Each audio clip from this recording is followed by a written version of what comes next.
Hello everyone. So, in this lecture we will discuss about the social and health education part number 3. In the previous lecture of the social and health education we have discussed about various vitamins. In this lecture we will discuss about some other sources of nutrients and what are the other food sources which are good in the nutrients, which are poor in the nutrients. Okay. So, we will start. Some other nutrients, first here is the dietary fiber. Dietary fiber are very important component for our body. Their roles we will discuss later, but what are the fibers we will first discuss. So, fibers here are two types, one is the insoluble and soluble fibers. Insoluble fibers include cellulose, hemicellulose and lignin, whereas soluble fibers include pectins, gums and mucilages. Okay. Their intake which required the daily intake is nearly 40 grams of fiber is desirable. Okay. And if we will talk about the Indian diet, so from the Indian diet we are taking nearly 50 to 100 grams of fibers per day. How our Indian diets are in the manner, so that we are getting the 50 or 100 grams of the fiber, we are taking the cereals and pulses. Okay. And cereals and pulses, they are good source of these fibers, they are good source and they are providing more than 10 grams of the fiber per 100 grams. Okay. Now, why they are required, these fibers are required. So, they are forming the bulk of the stool, first thing is that, and they are reducing the tendency of the constipation also. There are some types of cancers which is in the intestinal area. So, we can also reduce the incidence of those of the cancers by these dietary fibers, and we are reducing the intestinal transit time of the stools. Okay.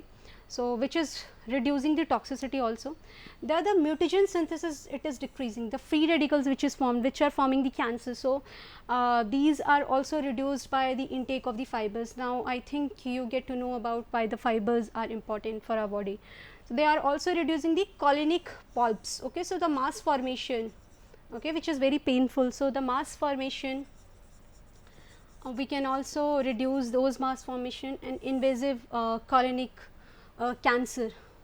We can also reduce the incidence of stomach cancer, the breast cancer or some other types of cancer by the intake of the fibers.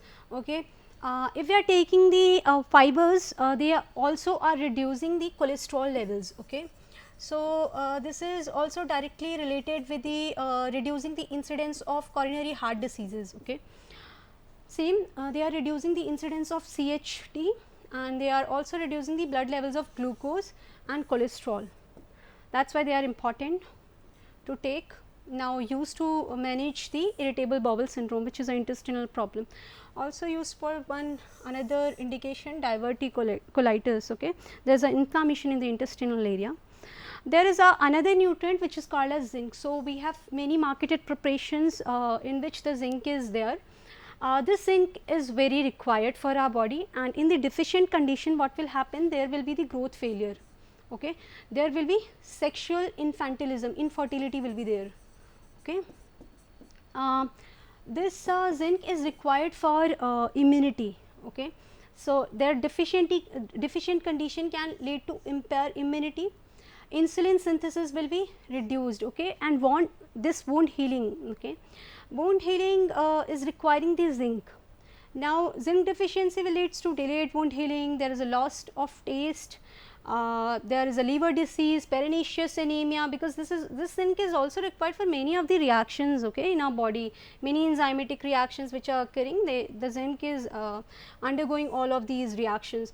Then thalassemia will be there, myocardial infarction, these are some of the conditions can happen, megaloblastic anemia. So, RBCs, whatever the RBCs, they are immature. Okay. Maternal, if there is a maternal zinc deficiency, this is the main problem. Okay. So, in mothers, if there will be deficiency, what will happen, there are the chances of abortion. Okay. Or there are the chances that the baby will not grow properly. Okay.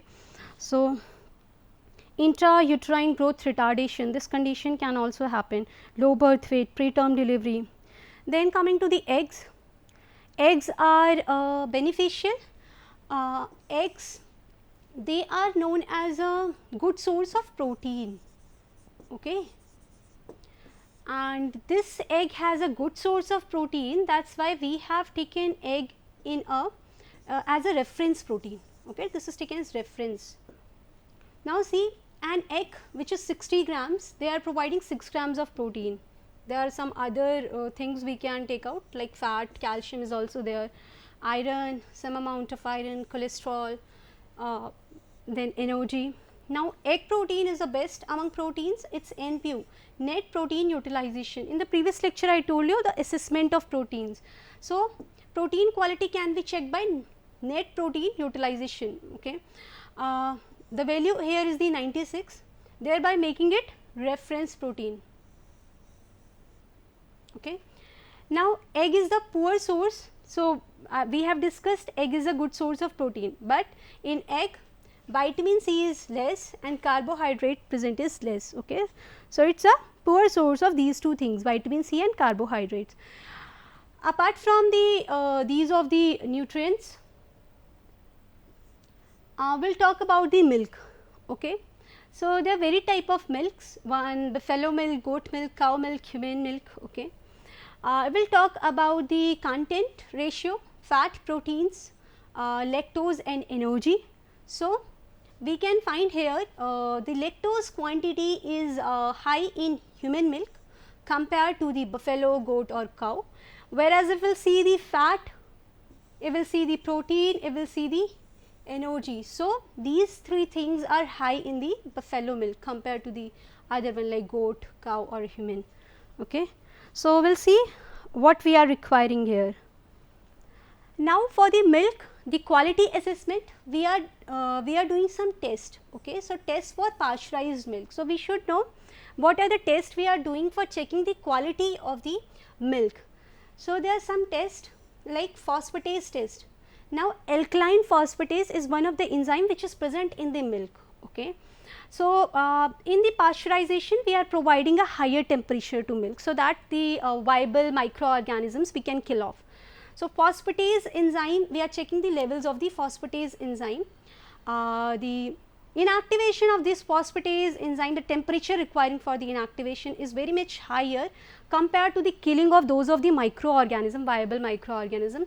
So we are checking the levels of the phosphatase in the milk by for the assessment of these the procedure of the pasteurization, okay. So first test is phosphatase, then we will do for the standard plate colony count, okay. So in this we will check the bacterial count per ml of the pasteurized milk. Then colies forms count. So how many colonies are formed? Standard is coliforms be absent in 1 ml of milk. These are some of the tests by which we can check yes milk is safe to give in a population or not. Now why we are requiring the assessment of these nutrients or the milk, assessment of the milk? So there are diseases actually, they are we have seen these of the diseases. Here we are talking about the milk borne diseases, okay. So there are some infections of animal transmitted to man, okay. So we can see primary importance here and these are lesser importance. So primary importance like TB, okay, they are transmitted from animals to the man. Brucellosis, if someone is taking the milk from the animals, okay. Streptococcal infection, staphylococcal poisoning, salmonellosis, Q fever. Similarly less importance like sometimes we have seen anthrax, sometimes cow fever, cowpox, foot and mouth diseases are there, leptospirosis, tick-borne encephalitis. These are some of the diseases which are transmitted from animals to the man, that is why necessary to check for the pasteurization, okay.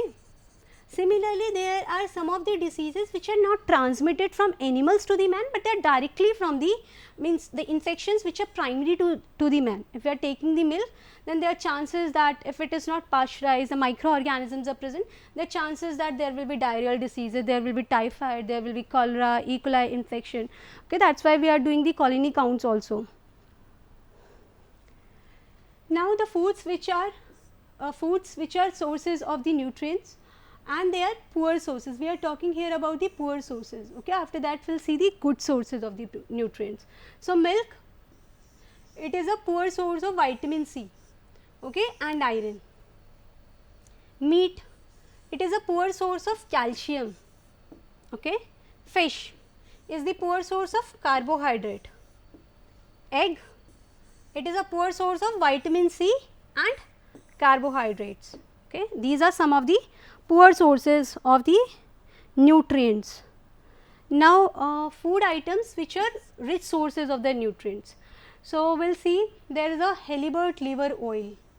Okay. This is a rich source of vitamin A and vitamin D. So, if a person is deficient with vitamin D or suffering from rickets, okay, or suffering from vision disturbance, vision problem, at the time we can give this halibut liver oil preparation. Then amla, Indian gooseberry amla, which is the richest source of vitamin C. Gingerly seeds, okay, sesame, this is good source of vitamin B1, thiamine. Sheep liver, it is the richest source of vitamin B2. Ragi, millets, it is a good source of calcium. Okay. Similarly, pista, it is a good source of iron. So, we should know what are the sources of the nutrients, and according to the requisites of the person, we can prescribe them or we can recommend them to take. Soya bean, soya bean is a very richest source of among the pulses. Even we are providing for the cardiac disorders patients also.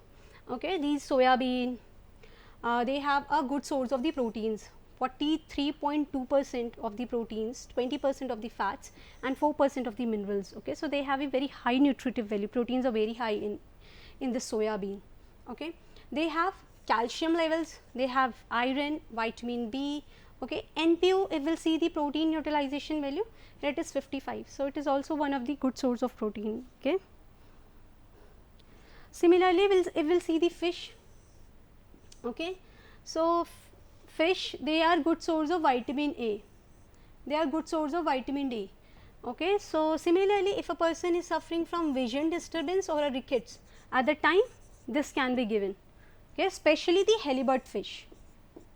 Protein 15 to 20%, calcium is present, phosphorus is present, fluorides is present, iron is present, but carbohydrate or iodine, these two things are not present, they are at low level. Okay. So, they are the poor sources of carbohydrates and iodine.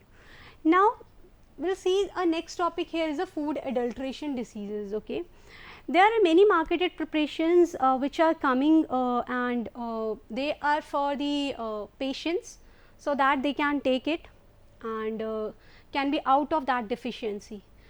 But with that preparations we need to check out on the food adulteration, okay, because the adulteration in the foods can lead to some of the diseases. Okay, means we are adding some of the false things in the food which are which can cause the diseases. Here there are some of the examples of the diseases like letharism. Okay. Another is the epidemic dropsy. Okay. Then we will see ergotism. See, these are some of the diseases which are food adulteration diseases. Now, we will see first what is letharism. Letharism is of two types, neuroletharism and osteoletharism. Now, neuroletharism is the this disease is we have seen in the humans. Okay. Osteoletharism we have seen in the animals. Okay. How it happens? It happens due to kesri dal. So, we can see neuroletharism is caused by eating pulse kesri dal. Okay. This is known as Lathyrus sativus. Okay. Now, in Lathyrus sativus there is one toxin present, and that toxin is called as a beta oxalyl aminoalanine, and this toxin is causing the letharism. Okay. This letharism is seen in 15 to 45 years of age. What are the symptoms in letharism? So, see, initially there are no symptoms. Initially it is called as a latent stage when no symptoms are seen. If a person is consuming this kesri dal, initially there are no symptoms, but after that there is a stage called no stick stage. Okay. Initially we do not require the stick to walk or to do daily activity. Then there is a stage called as one stick. So, we require one stick. Okay. Then there is stage called where we reach to the two stick. Okay. For daily activities we need two stick. There is a stage called as a crawler stage. Okay. So, now person undergoes in the paralysis. Okay. So, the body parts are not working. there will be a situation called paralysis. These are all about the letharism with this kesari dal, due to this kesari dal adulteration. How we can prevent these food adulteration in the case of these letharism? So, we can give some vitamin C to the patients, we can ban the crop which are used for the adulteration, we can remove the toxin by some of the screening methods, stripping methods, we can also sometimes use parboiling. Okay. So, we can boil by the using of some other methods, we can remove some toxins. Then we can also educate to or aware to the people, so that we can tell about that how to find the adulteration. Okay. There are the chances of adulteration by the color we can check, by the smell we can check, there are some of the other methods we can tell. Then there are some genetic approaches we can use. Okay. Socio-economic changes we can do for reducing or preventing or control of these food adulteration diseases. The other disease here is the epidemic dropsy. Okay. This is due to the contamination of mustard oil. So, now the mustard oil is contaminated with argemone oil. Okay. And now this argemone oil consists of sanguimarine. This is one of the toxin present. Okay. This toxin, what this toxin will do? See, sanguimarine interferes with oxidation of pyruvic acid. Okay. And there will be accumulation in the blood. What will happen? There will be non-inflammatory edema of the lower limbs, there will be inflammation all over the body, there will be diarrhea, there will be dyspnea, trouble breathing, cardiac failure will be there, or patient can die also. Okay. So, now these type of food adulteration can lead to death also. This is a very serious concern. Okay. Now, see about other points. Epidemic dropsy may occur in all of the ages except breastfeed infants. Okay. Mortality rate we have seen 5 to 50% people die with this problem. Edema in endemic dropsy occurs due to proteinuria. So, there will be protein will see in the urines. Okay. There will be loss of the albumin levels. How will check this argemone oil? So, there are two tests, one is the nitric acid test or paper chromatography test. These two tests are performed to check the levels of the or presence of the argemone oil. Okay. The third disease here is the ergotism. This is due to the ergot. Okay. Occurs due to the food toxicant ergot fungus, which is also common name is Claviceps fusiformis. Okay. How we can see this ergot is present. So, there are some methods, removal of ergot. Okay. We can float them in 20% salt water. So, it will add our bajra, rice, sorghum or wheat, anything in the water, salt water. If ergot is present, they will just come up and they will float. Okay. And also we can do hand picking method. By the hand picking method we can remove them. Air flotation method can be also used to remove the ergot. Okay. This is the safe limit, 0.05 mg per 100 grams of food material. Okay. Now, food standards. So, see these are some of the food standards like Codex Alimentarius. Okay. Then prevention of food and adulteration standards. Then there is a BIS, Bureau of Indian Standards, and EGMARK standards. These are some of the standards which are providing the standards to the food. Okay. They are providing the prevention, means they are preventing the food adulteration. Okay. They are providing the degree of excellence for the food. Then after that we have one program, midday meal program. Okay. This program is provided in schools. Okay. They are providing food to the or lunch, we can say they are providing lunch to children. Okay. Midday meal program, MDMP, also known as school lunch program. Okay. And this was operationalized from 1961. Okay.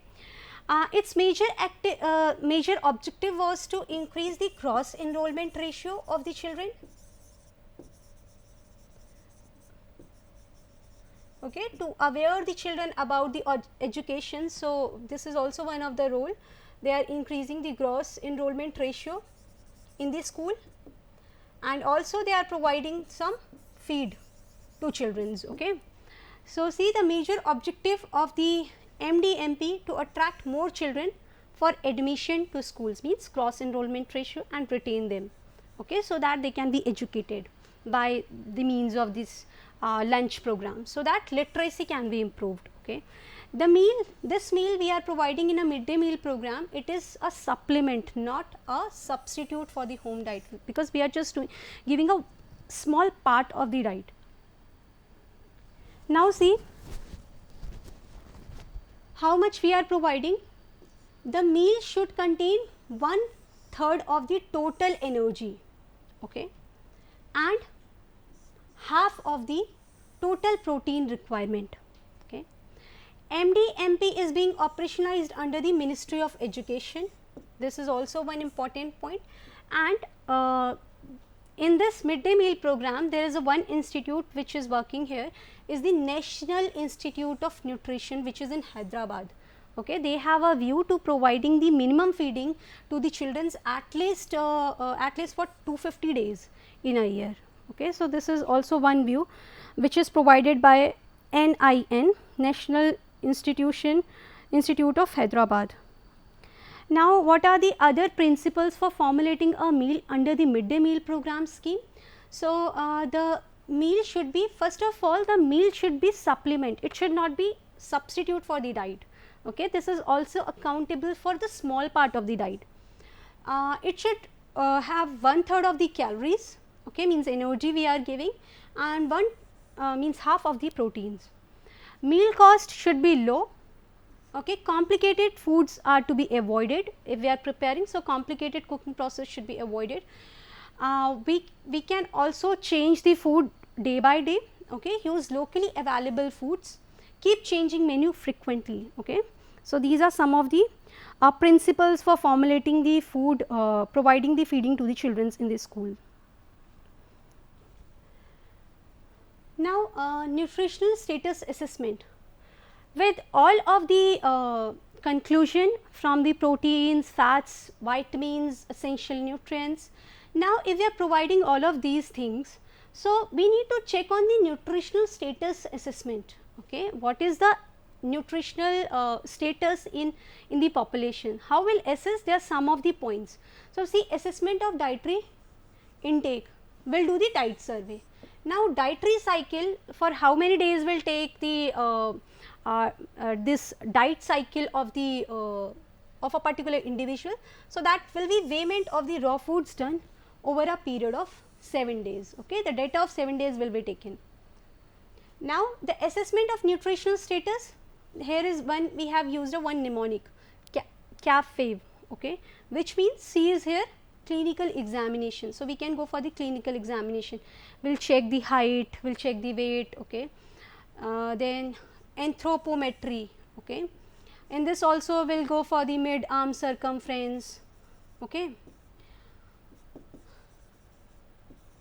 Then height weight ratio, these all things we can do, okay. BMI, laboratory and biochemical evaluations, okay. So, these are some of the lab tests like hemoglobin levels, what are the stools and urinary status, biochemical test can be done, okay, for the vitamins and other essential nutrients.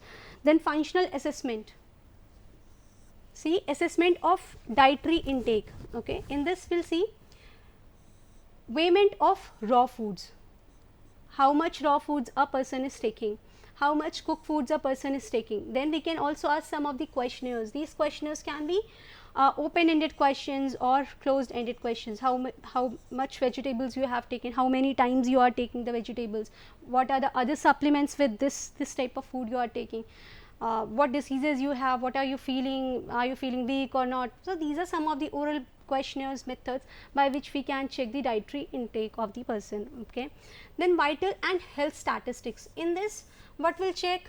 Some of the vital or health statistics value, like what is the BP, what is the oxygen levels, what is some other vitals also, height, weight, okay. These are also some of the health statistics we can add. Then ecological studies, okay. These are studies, these are surveys, okay, the populations we can study. So, food balance sheet, socio-economic factors are there, poor people, rich people, how they are taking the food, middle class people, okay, what are the X's for the food, okay. Then health and educational services which are near to the people, okay. Conditioning influences, what are the other conditions which are influencing the nutritional status of the person, okay. So, there are many conditions, there are also sometimes sanitation is affecting, okay. Then the education is not proper, this is also one of the condition, the cost influences are also there, okay. So, some conditioning influences are also there, some diseases the person is affected with, the person cannot take all of the diet. So, these are some of the conditional influences which is affecting the dietary intake of the person. Now, there is a one concept of food fortification, not only in this presentation, also before this I told you about the food fortification concept. In food fortification concept we are adding the small quantity of nutrients in the food, okay. This fortification concept is generally applied to the public, okay, the mass population. So, whenever we are finding that the particular population is deficient, at the time we can implement this food fortification, we can add small amount of a food only on those foods which a population is consuming on a large levels, okay.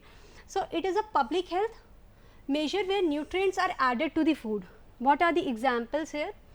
See, iodization of the salt. In the previous presentation, I have also told you about fortified salts, okay, double fortified salts in which we have added iron with iodine. There is a fortified salt, we have added iodine in the salt. So, these are some of the things we can do. Then we can also add vitamin A or vitamin D in the Vanaspati ghee, okay, and we can provide to the population who is suffering from the deficiency of these vitamins. Then we can also go for the fluoridation of the water, okay, because if there is a deficiency of fluorine, of course there will be the problems associated with it, okay. So, we can also provide the fluorine levels, recommended fluorine levels to the water. This food fortification is the example of the primary level of prevention, okay. The level of preventions are basically in 4 of these stages, okay. So, see, first stages is the primordial level of prevention, then is the primary, okay, then is the secondary and tertiary. So, in primordial prevention what is happening here, we have not a risk factor, okay, risk factors are not present here, we are just giving the mass education to the people so that we cannot go for the risk, okay. In the primary prevention risk factors are present, we are exposed to the risk, but diseases are not there, okay. So, the interventions we are doing to prevent the diseases. In the secondary prevention what happened, we have disease, but complications are not there. So, we are taking interventions to remove the complications. In the tertiary prevention we have a disease, but we do not want the rehab, we do not want the complications associated with it. So, we are removing the disease complications, we are providing the rehabilitation to the patient. These are some of the interventions we are doing in the level of prevention. Now, here food fortification is done for the population which is suffering from the risk factor of the deficiency, that is why we are putting it under the primary level of the prevention. Now, nutritional surveillance. So, see, nutritional surveillance is the keeping a watch over the nutrition, okay, and this watch we can see with the nutritional health status, okay. So, these are some of the surveys can be conducted in a small part and we can identify the assessment of the nutrition, okay, in order to make decisions that will lead to the improvement in nutrition of the population. What are the main strategy are? So, we will check the malnutrition. This malnutrition can be checked by, there are some of the things we can check, like we can check for height, we can check for weight, then low birth weight baby, okay. This is also we can see the levels of malnutrition, okay. We can check for mid arm circumference. These are some of the very common things we can identify, okay. Then approach, Diagnostic interventional approach. Okay, sample we can take at least 50 to 100 persons we can include in one of the survey. And what are objectives to do the nutritional surveillance is to keep eye on the nutrition, and we want it to the sustain, means we want our nutritional balance it to sustain for the population. So, to aid the health and development, we want to provide input for the program management or evaluation. If it is required, we will change our program also. Okay, timely warning and intervention we can go for. Okay. So, these are some of the objectives which are required here. Thank you so much everyone.